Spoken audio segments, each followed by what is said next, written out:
உன்னால தான் எனக்கு நிம்மதியே இல்லை. இருந்த கொஞ்ச நிம்மதியும் இப்போ என்கிட்ட இல்லை. ஏன் தான் உன்னை என் லைஃப்பில் கொண்டு வந்தேன்னு நான் நினைக்கிறேன். இந்த மாதிரி என்னுடைய பார்ட்னர் எப்போ பார்த்தாலும் உன்னால தான், நீ தான் காரணம், உன்னை எனக்கு பிடிக்கவே இல்லை அப்படிங்கிறத என் முகத்துக்கு நேராகவே சொல்லிக்கிட்டே இருக்காங்க. நான் எப்படி தான் இவங்கள மாற்றுறது? எப்போவுமே ஏதாவது ஒரு காரணத்தை வச்சு அந்த காரணத்தை பெருசாக்கி அந்த காரணத்துடைய முடிவில் நிற்கும் பொழுது டிவோர்ஸ் பண்ணிக்கலாம், பிரேக்கப் பண்ணிக்கலாம், செப்பரேஷன் தான் வேணும் அப்படின்னு நிற்கிறாங்க. எனக்கு ஒன்றுமே புரியல. எனக்கு இந்த ரிலேஷன்ஷிப் ரொம்ப முக்கியம். இந்த ரிலேஷன்ஷிப் இல்லை அப்படின்னா என் லைஃபே இல்லை. நான் இந்த ரிலேஷன்ஷிப்காக நான் நிறையவே போராடி வந்திருக்கேன். ஸோ அப்படி இருக்கும் பொழுது என்னுடைய பார்ட்னர் என்னை வேண்டான்னு சொல்கிறது, அதுவும் என் முகத்துக்கு நேராக நீ எனக்கு வேண்டாம், உன்னை எனக்கு பிடிக்கல, என் வாழ்க்கை இப்படி ஆனதுக்கு காரணம் நீ தான் அப்படின்னு சொல்கிறது என் மனசுக்கு ரொம்ப வேதனையை தருது. நான் இதை எப்படி தான் சரி செய்கிறது? ஏதாவது வழிகள் இருக்கா அப்படின்னு சொல்லி என்னுடைய பர்சனல் கிளாஸ் அண்ட் பர்சனல் கவுன்சிலிங்க்கு நிறைய பேர் ஜாயின் பண்ணுறாங்க. ஸோ இந்த ஸ்டேஜில் நீங்களும் ஒரு வேலை இப்போ இருந்தீங்க அப்படின்னு சொன்னால் உங்களுக்கான ரொம்ப முக்கியமான ஒரு வீடியோ பதிவு தான் இந்த ஒரு வீடியோ பதிவு. ஸோ இந்த வீடியோ பதிவில் இந்த மாதிரியான ஸ்டேஜில் இருந்தீங்க அப்படின்னா உங்கள் பார்ட்னரை அகெயின் நீங்கள் மீட்டி எப்படி கொண்டு வருது அப்படிங்கிறதுக்கான சைக்காலஜிக்கல் ரீதியான கவுன்சிலிங் அண்ட் ட்ரிக்ஸை தான் நான் இன்றைக்கி உங்கள் கூட இந்த வீடியோவின் மூலமாக ஷேர் பண்ண போகிறேன். ஸோ அதனால் இந்த வீடியோவை ஸ்கிப் பண்ணாமல் ஃபுல்லாக லிசன் பண்ணுங்கள். என் பார்ட்னர் என்னை வேண்டான்னு சொல்லும்போது அதுக்கு நான் காரணம் கேட்குறேன். அதற்கு அவங்க ஒரு காரணம் சொல்கிறாங்க. அந்த காரணத்துக்காக நான் யோசித்து பார்த்துட்டு ஆர்கியூமெண்ட் பண்ணும்போது அந்த ஆர்கியூமெண்ட் பெருசாக மாறுது. அப்போது என்னுடைய உரிமைக்காக என்னுடைய ஃபீலிங்ஸ் பற்றி நான் பேச ஆரம்பிக்கிறேன். அப்போது நான் என் ஃபீலிங்ஸ் பற்றி பேசும்போது நான் மட்டும்தான் இந்த ரிலேஷன்ஷிப்காக போராடுற மாதிரியும் அவங்க உடனே இந்த ரிலேஷன்ஷிப்பில் இருந்து வெளியில் போகிறதுக்கு ரெடி ஆகிற மாதிரியும் எனக்கு ஃபீல் ஆகுது. ஏன் இந்த மாதிரி எனக்கு நடக்குது? என்ன இந்த மாதிரியெல்லாம் என் முகத்துக்கு நேராக என்னை வேண்டான்னு சொல்லாதீங்க, என்னை பிடிக்கலன்னு சொல்லாதீங்க, என்னை குறை சொல்லாதீங்க, என்கிட்ட டிவோர்ஸ் கேட்காதீங்க, பிரேக்கப் பண்ணிக்கலான்னு சொல்லாதீங்க, செப்பரேஷன் கொடுத்துருவேன் அப்படின்னு சொல்லாதீங்க அப்படின்னு சொல்லி நான் ஆர்கியூ பண்ண ஆரம்பித்தேன் அப்படின்னா அவங்க என்னோடய ஃபீலிங்ஸுக்கெல்லாம் முக்கியத்துவம் கொடுக்கறதே இல்லை. நீ என்னவோ பேசிக்கிட்டு அப்படின்னு சொல்லிட்டு அவங்க பாட்டுக்கு கிளம்பி வெளியில் போடுறாங்க. என் மனசுக்கு ரொம்ப கஷ்டமாக இருக்குது. என்ன பேசினாலும் அது டிவோர்ஸில் நிற்குது, இல்லை பிரேக்கப்பில் நிற்குது, இல்லை செப்பரேஷனில் நிற்குது. இந்த மாதிரியான மைண்ட் தாட்டில் இருக்கக்கூடிய என்னுடைய பார்ட்னரை எப்படி சேஞ்ச் பண்ணுறது அப்படின்னு யோசித்து இனி பயப்படாதீங்க. அதற்கு நிச்சயமாக ஒரு சொல்யூஷன் உண்டு. ஸோ சொல்யூஷன் என்ன அப்படிங்கிறத பார்க்குறதுக்கு முன்னாடி முதல்ல உங்களுடைய பார்ட்னர் அவங்க உங்கள் லைஃபுக்கு நிச்சயம் அவசியம்தானா, அவசியம் தேவைதானா அப்படின்னு யோசிங்க. தேவை இல்லை அப்படின்னு உங்களுக்கு ஒரு வேலை தோணுச்சு அப்படின்னா ரிஸ்கே வேண்டாம், விட்டுடுங்க. ஆனால் அவசியம் எனக்கு தேவைதான் அப்படின்னு ஒரு வேலை உங்களுக்கு தோணுச்சு அப்படின்னா அதற்கு நீங்கள் ஃபஸ்ட்டு பண்ண வேண்டியதெல்லாம் ஒரே ஒரு விஷயந்தான். அவங்களுடைய விருப்பத்தை நீங்கள் ஏற்றுக்கோங்க. அவங்களுடைய விருப்பம் என்னவோ அதை நீங்கள் நிறைவேற்றுறதுக்கு ரெடி ஆகிடுங்க. என்னங்க சொல்கிறீங்க? அவங்க டிவோர்ஸ் கேட்குறாங்க, என்னை பிரேக்கப் பண்ணுறேன்னு சொல்கிறாங்க, என்கிட்ட இந்த செப்பரேஷன் வேணும் அப்படின்னு கேட்குறாங்க, அவங்களுடைய விருப்பத்தை நிறைவேற்றுங்கன்னு சொல்கிறீங்க, எனக்கு ஒன்றுமே புரியலையே அப்படிங்கிறீங்களா? பயப்படாதீங்க, நான் சொல்கிறேன், எக்ஸ்பிளைன் பண்ணுறேன், கேளுங்க. பாருங்கள், நீங்கள் எது பேசினாலும் என்ன கேட்டாலும் உங்ககிட்ட இருந்து விலகிறது தான் அவங்களுடைய ஒரே வழி அப்படின்னு உங்கள் பார்ட்னர் நினைக்கிறாங்க அப்படின்னா அதுக்கு ஓகே சொல்லுங்க.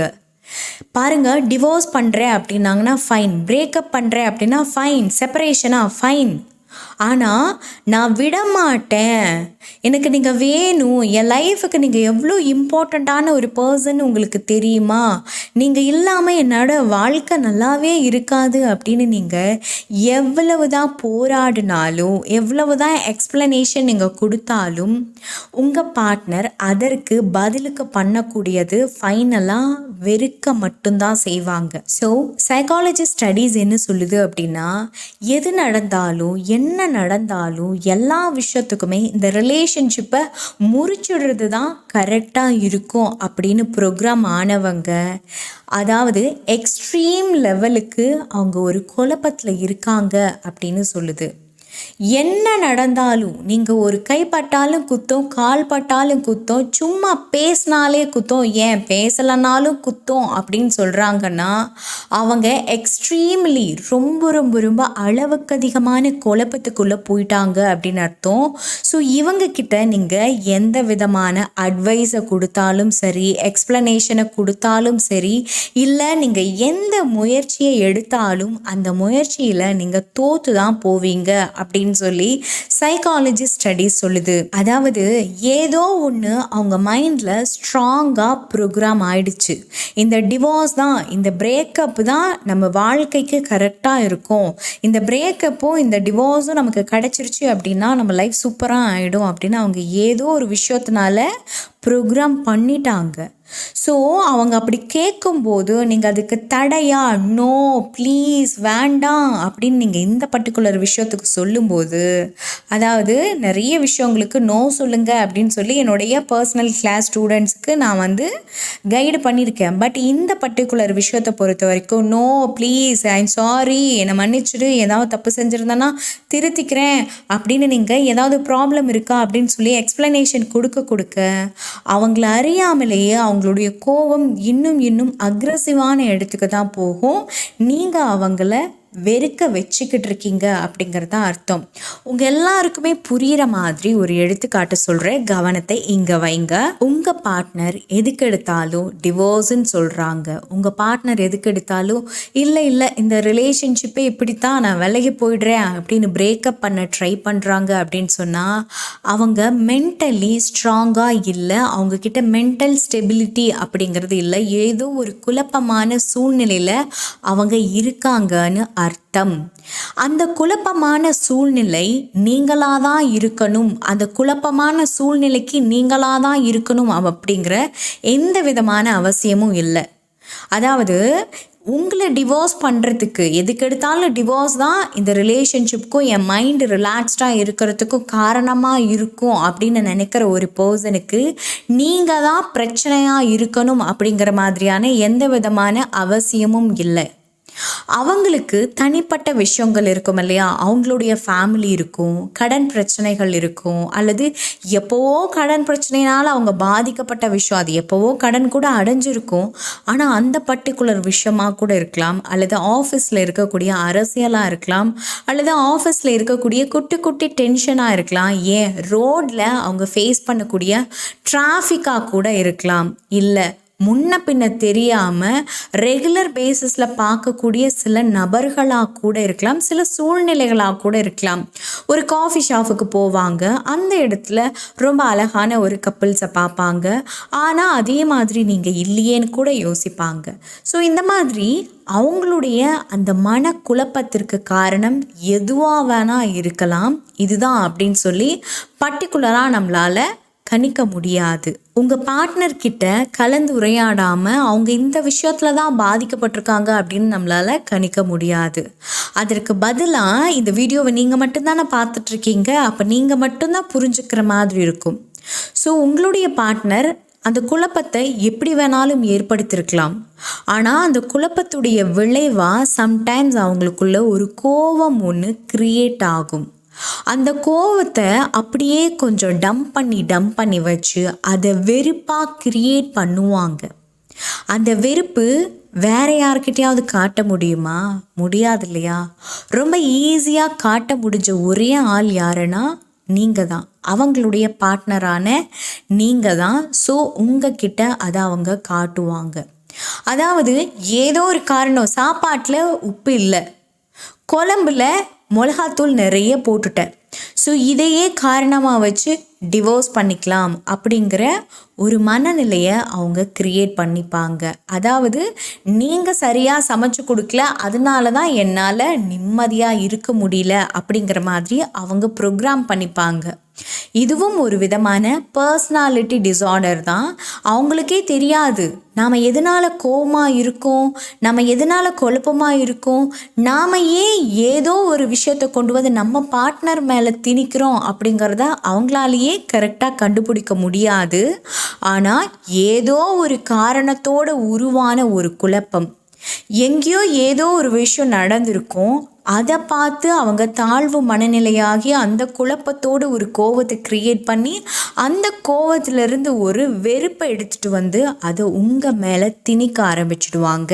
ஸோ அப்படி உங்ககிட்ட திணிக்கும் பொழுது தான் அந்த இடத்துல அவங்க விடக்கூடிய வார்த்தைகள், இந்த ரிலேஷன்ஷிப் இருக்கிறதுனால தான் பிரச்சனையாக இருக்குது, என் மென்டலி நான் வந்து ரொம்ப டிப்ரெஸ்டாக ஃபீல் பண்ணுறேன், ஸோ இந்த ரிலேஷன்ஷிப்பை பிரேக் பண்ணிக்கலாம் அப்படிங்கிற ஒரு முடிவை அவங்க எடுப்பாங்க.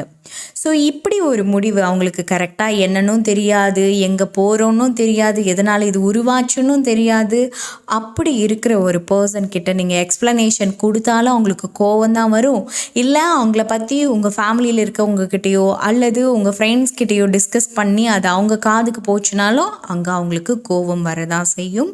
இன்னும் ஸ்ட்ராங்காக ஆவாங்க. இந்த இது பிரேக்கப் பண்ணிக்கலாம், இந்த வந்து டிவோர்ஸ் பண்ணிக்கலாம் அப்படிங்கிற அந்த மனநிலைக்கு இன்னும் அவங்க தள்ளப்படுவாங்க. அதாவது சிம்பிளாக சொல்லணும் அப்படின்னா, ஸ்ட்ரெஸ் அப்படிங்கிறது அவங்களுக்கு எப்படி க்ரியேட் ஆச்சு அப்படிங்கிறது அவங்களுக்கே தெரியாது. ஆனால் அவங்க எங்கேயோ இருந்து க்ரியேட் பண்ணி கொண்டு வந்துடுவாங்க. அந்த ஸ்ட்ரெஸ்ஸை உங்கள் மேலே திணிப்பாங்க. உங்கள் மேலே திணிச்ச ஸ்ட்ரெஸ்ஸை நீங்கள் என்ன பண்ணுவீங்க அப்படின்னு சொன்னால், ஆர்கியூ பண்ணுவீங்க, அட்வைஸ் கேட்பீங்க. வேறு யார்கிட்டையாவது போய் அவங்க கொடுத்த அட்வைஸை கொண்டு வந்து இந்த ரிலேஷன்ஷிப்பில் அப்ளை பண்ணுவீங்க. அது ஃபெயிலியர் ஆகும். அதை நீங்கள் எக்ஸிக்யூட் பண்ணும்போது நீங்கள் கொஞ்சம் ஸ்ட்ரெஸ் ஆவீங்க. அந்த ஸ்ட்ரெஸ்னால் உங்கள் பார்ட்னர்கிட்ட நீங்கள் திணிக்கும் பொழுது உங்கள் பார்ட்னர் அதை விட அதிகமான ஸ்ட்ரெஸ்க்குள்ளே மூழ்கி போவாங்க. ஸோ இப்படியே இது ரிப்பீட்டடாக நடக்க என்னாகும் அப்படின்னு சொன்னால், உங்கள் பார்ட்னருக்கும் உங்களுக்கும் இடையில் இருக்கக்கூடிய விரிசலானது நிரந்தரமாக மாறி போயிடும். அதனால் நீங்கள் என்ன பண்ணுறீங்க அப்படின்னு சொன்னால், டிவோர்ஸ் அப்படின்னு சொல்கிறாங்க அப்படின்னா, ஃபைன்பா நான் உங்களுக்கு டிவோர்ஸ் கொடுத்துடுறேன் அப்படின்னு சொல்லி அக்செப்ட் பண்ணுங்க. அடடா அவங்க இதுதான் சாக்குன்னு என்னை டிவோர்ஸ் பண்ணிட்டு போயிடுவாங்களே அப்படின்னு பயப்படாதீங்க. பாருங்க, சைக்காலஜி ஸ்டடீஸ் என்ன சொல்லுது அப்படின்னா, இது தடையாக இருக்குது அப்படின்னு அவங்க ப்ரோக்ராம் பண்ணி வச்சிருக்க வரை தான் அது பிரச்சனையாகவே தெரியும். இது தடை இல்லை போல இருக்கே, இவங்க டிவோர்ஸுக்கு அக்செப்ட் பண்ணிட்டாங்க, இப்போ வாட் நெக்ஸ்ட்டுன்னு நம்ம பார்க்கலாம் அப்படின்னு சிந்திக்க ஆரம்பிப்பாங்க. இவங்க பிரேக்கப்புக்கு ஓகேன்னு சொல்லிட்டாங்க, இப்போ நம்மளுடைய லைஃப் வந்து நெக்ஸ்ட் லெவலுக்கு எப்படி கொண்டு போகலாம் அப்படின்னு யோசிக்கும் பொழுது தான் அங்கேயும் அவங்களுக்கு முன்னாடி இருந்த ஸ்ட்ரெஸ் இருக்கும்.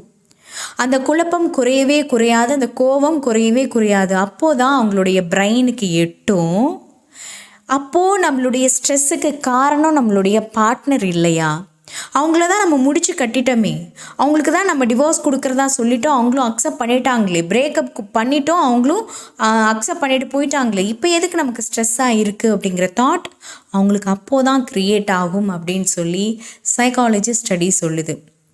ஸோ ஒருத்தவங்க கிட்ட போராடாதீங்க, காரணம் கேட்காதீங்க, எக்ஸ்ப்ளனேஷன் கொடுக்காதீங்க, பெக் பண்ணாதீங்க. அதற்கு பதிலாக ஒருத்தவங்க உங்ககிட்ட இருந்து ஓப்பனாகவே ஸ்ட்ரெயிட்டாகவே எனக்கு இதுதான் வேணும் அப்படின்னு சொல்கிறாங்கன்னா, ஃபைன்பா அதையே பண்ணிடுறப்பா அப்படின்னு சொல்லி நீங்கள் விலகி நில்லுங்க.